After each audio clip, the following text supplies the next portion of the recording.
Hello and welcome to the Story Pilgrim. New Delhi, Old Stories. This was a quick visit, as most of them are. I flew through the night, had an hour's sleep, and before I knew it, I was in India. Travelling as often as I do, you can become a little blasé about it all. The area I was staying in Delhi had a Western feel to it. Initially, it felt like I'd landed in a much warmer Manchester. However, I wanted to explore, but with limited time, there was only so much that we were going to be able to see.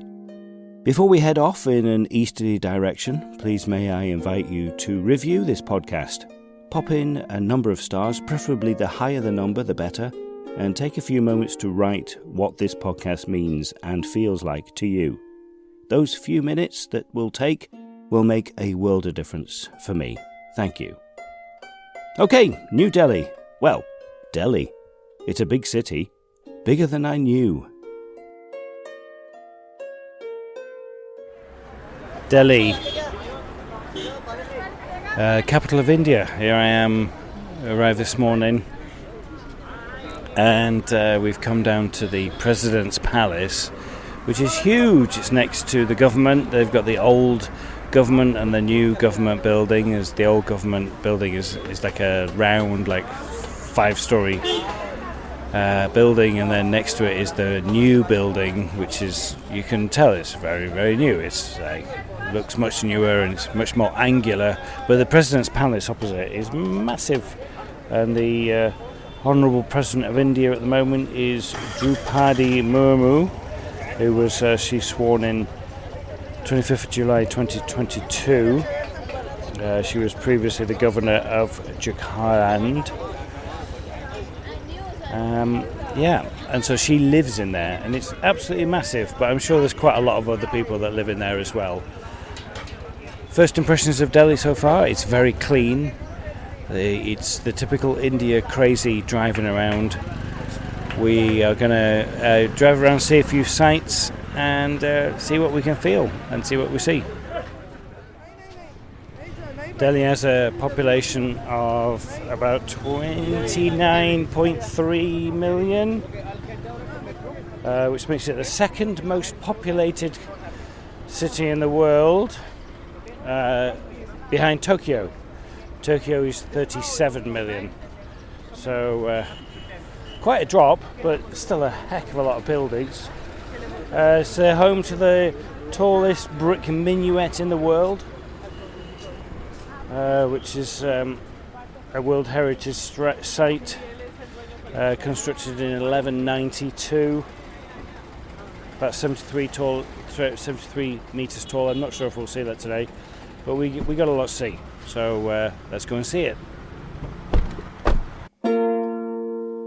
29.3 million people, can you believe that? That is over 40% of the population of the UK in one city. It covers an area of 1,483 square kilometres and is, most importantly, the home of buttered chicken, or locally known as Mirk Makhani.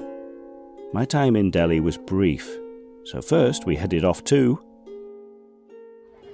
I am at the India Gate, which was built in 1931, and it is a triumph, it's like the Arc de Triomphe. It's another Arc de Triomphe, but it's massive, and it is a memorial with regards to the soldiers that fought and died in the First World War. So it says up at the top, to the dead of the Indian armies who fell and are honoured in France and Flanders, Mesopotamia and Persia, East Africa, and it's got all the list of it there. And it's quite interesting for me, coming from Brighton, where during the First World War the Royal Pavilion, which I give the tours around, was a hospital for the Indian soldiers. The Royal Pavilion looks like an Indian, has the Mughal architecture on the outside, but it is all chinoiserie in the inside. It's all fake Chinese, so we thought it'd be good to put Indian soldiers surrounded by fake Chinese decoration inside an Indian looking building. Yeah, this is massive, this India Gate. It's one of the most visited sites in Delhi. So they have over 20,000 people come and see it every day. It's quite a lot, isn't it? And it's quite impressive. It really is.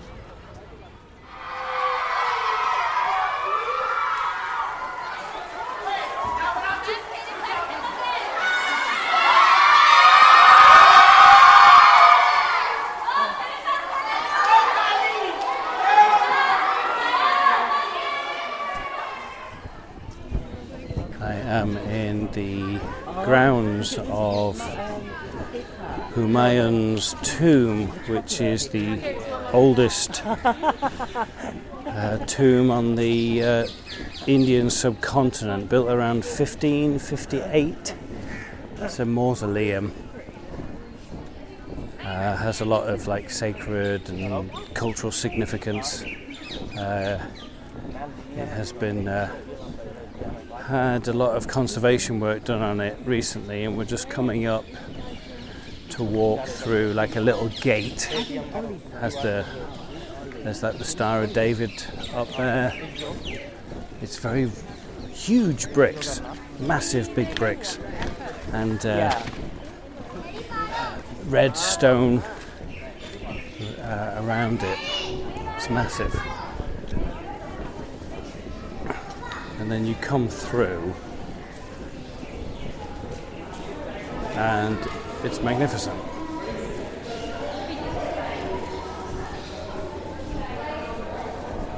It's not quite the Taj Mahal, but it'll do. This is better, the Taj Mahal or this? This? No. Taj Mahal, don't walk into the water. That's pretty cool, isn't it? See, like, there's one giant dome, and you can see the influence. This is Mughal architecture. You can see the influence that influenced the Brighton Pavilion. It's right here.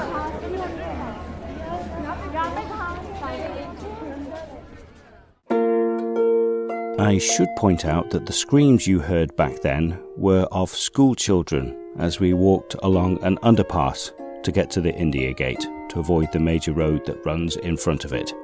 Humayun's tomb is stunning. You can certainly see how and why it inspired the Taj Mahal. It sits in a 25-acre garden known as a Chabag, which is divided into 4 by water channels. It's one of those places where nothing needs to happen. You just need to soak it all in. So we did. We even found the tomb of Humayun's barber. Here's a little more information for you. Hamida Banu Begum built Emperor Humayun's mausoleum between 1565 and 1572 AD. It's a precursor to the Taj Mahal. Stands on a platform 12,000 metres square and reaches a height of 47 metres. It's one of the earliest examples of Persian.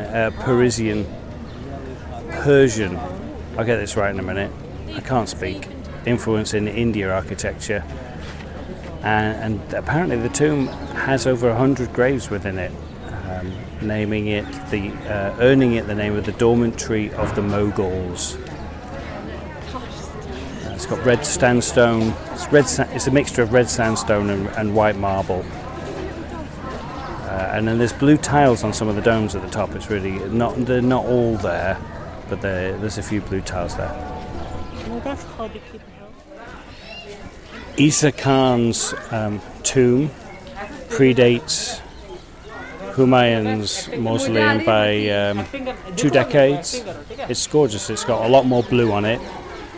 It's a round tomb. It's nowhere near as big as Humayun's. But it's also in the grounds of Humayun's tomb. It's pretty impressive. What I really like is they have a lot of space around these things. There's lots of green, lots of trees. Very well thought out and very well designed. A lot of symmetry in the design creates the the illusion of the space is much, much bigger than what it actually is, even though it is quite a big space.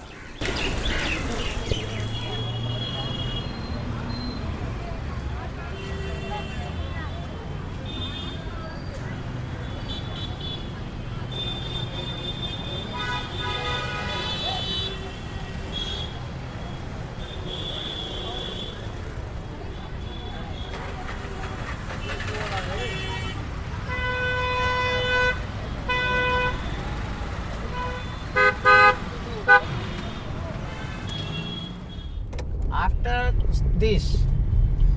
This first. Yeah, this first. That's a daddy. That's the daddy.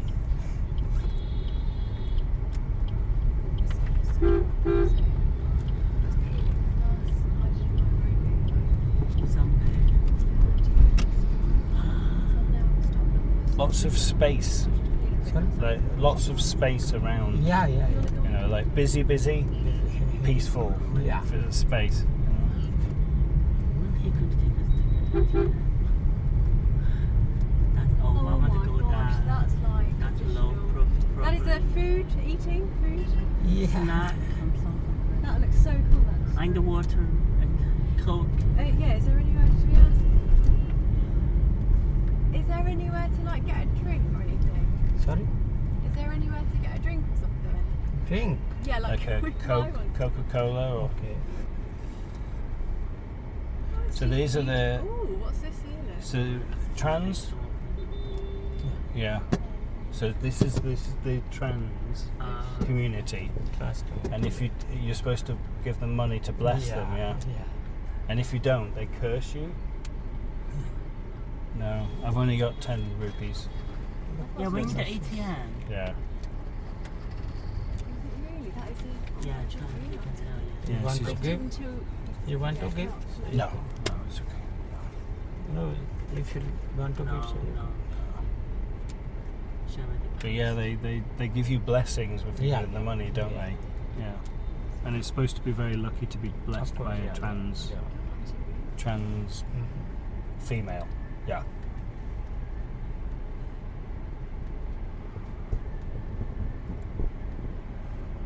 So when we see a lot of people giving the greeting, the namaste, Namaste, yeah. do you give that back? Yes. You always, Yeah. if somebody says namaste, you should Namaste, so we have to say. namaste back. Yeah. Okay. We weren't sure what we did. If we just said thank you, or Yeah. You But know, you- whenever namaste. we say thank you, so we say you welcome. yeah. Yeah, welcome most.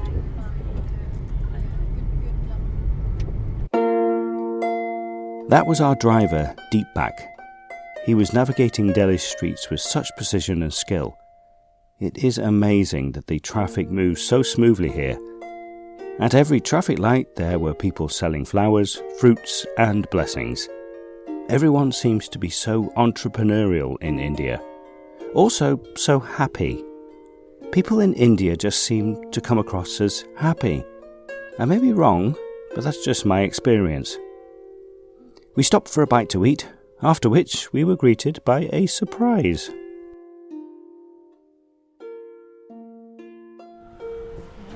We've just come out of a restaurant and we're surrounded by monkeys coming down. Look, they're all over, the little young ones. They're all coming down this. What are you doing? Stop it. They're coming down the spiral staircases, they're coming down the... Well, they're all over. Look, the tiny one. They're really cool. Longol monkeys, Deepak thinks that they're called. But he said you have to be careful because they can get a little bit aggressive. It's fun. Because all the Indians have a big house here because they have so much space. Like, I think it's just the monuments, isn't it, that are big. I mean, this is pretty impressive. Yeah. So we have come to Safdijong tomb. Nawab Safdijong mausoleum is in here. Built in 1754. Nawab Safdarjung was a prime minister in the Mughal Empire, and he's the first person to build a mausoleum like this who wasn't a member of the royal family.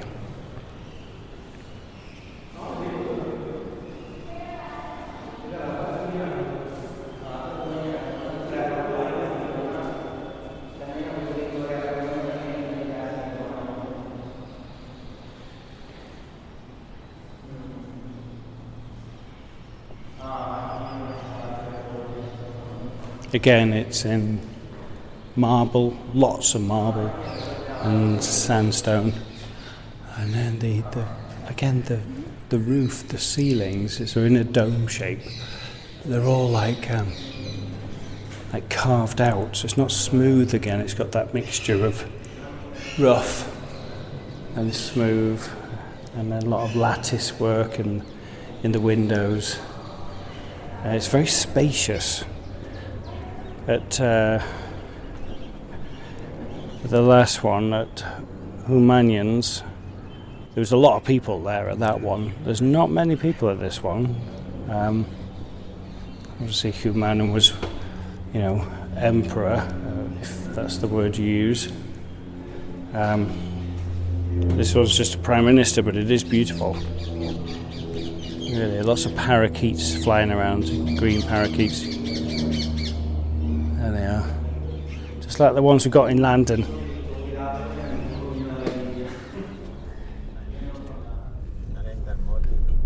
So not in the presidential palace? Not in.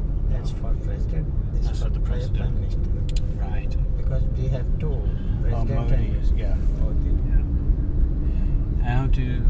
Is there a general feeling in India about President Trump coming back? Or do people not care? No, but he already came back. Yeah, Yeah, elected back. Yeah. Do people in India I care don't about that? Or I not? don't know. Because we have to work. If we work, so we will get. If we don't work, so nobody give. Not Modi, not Trump. So yeah, you have to do with what you've got. Yeah, we have to work a lot. Yeah. If we work a lot, so we can get. Yeah. Because how long has Modi been Prime Minister? He is third time. I mean. Okay, so it's been a few years. Yeah. From 2014. And So what's more or less that's 10 years. 10 years. What's his party? His party is BJP, Bharatiya Janata Party. Okay. And are they to the right, left, middle? No, it's not here in India. It's not right or left, Okay, but it's big party. it is. Okay.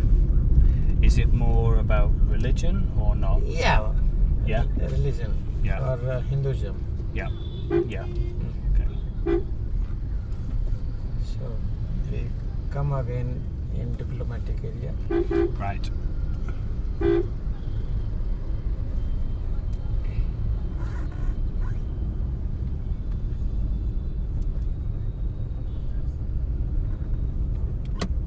It is, I guess, because we're in New Delhi. Yeah, it's New Delhi. This feels, well, yeah, he didn't want to let you go, did he? It's from Leyland. I used to live in Leyland. Yeah. That bus Bus. is a Leyland bus. Yeah. I used to live in the town that's Oh, where that's okay. made. So this is Australian embassy. Okay, And right Australian. side is UK embassy. The Brits. British, yeah. It's quite big. Yeah. British High Commission. The Australian one's big as Yeah. well.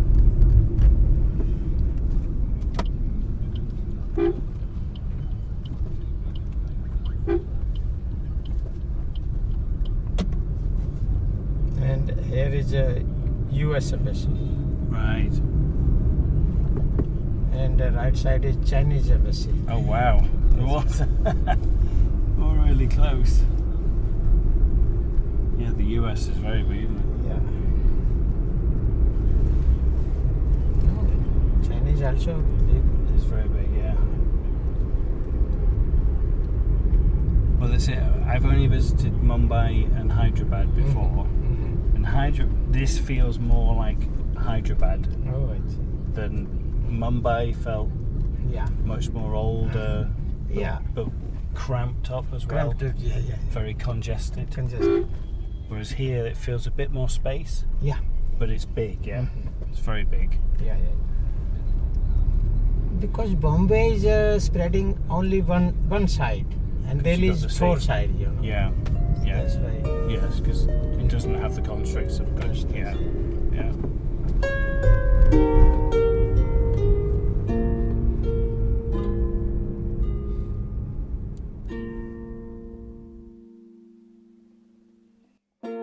As I left New Delhi, I found myself thinking about the contrasts and connections I had witnessed. The ancient and the modern coexist here in a way that feels uniquely fluid. Stories etched into the sandstone of Humayun's tomb, sitting alongside the rapid rhythm of city streets. In just a brief visit, it was impossible to take in all the layers of this place, yet somehow, even a glimpse felt rich with meaning. There's a generosity in the chaos of Delhi, a sense that life doesn't hesitate or hold back. It flows, even amidst the honking horns, the street vendors and the sweltering heat. It reminded me that life, like this city, doesn't wait for us to be ready. It simply invites us to dive in, whether or not we feel prepared. I hope that through these stories, these moments I've captured, you felt some of the energy and humanity of Delhi as I did. Maybe it's inspired you to seek out your own stories, your own moments of wonder wherever you find yourself. The Story Pilgrim was written, recorded, experienced and edited by me, Darren Hill. Anya Backer performed the original music on Sean the Harp. To learn more about me, Anya and Sean, and also The Story Pilgrim, search The Story Pilgrim on all of your socials. Until the next time, keep listening and buen camino.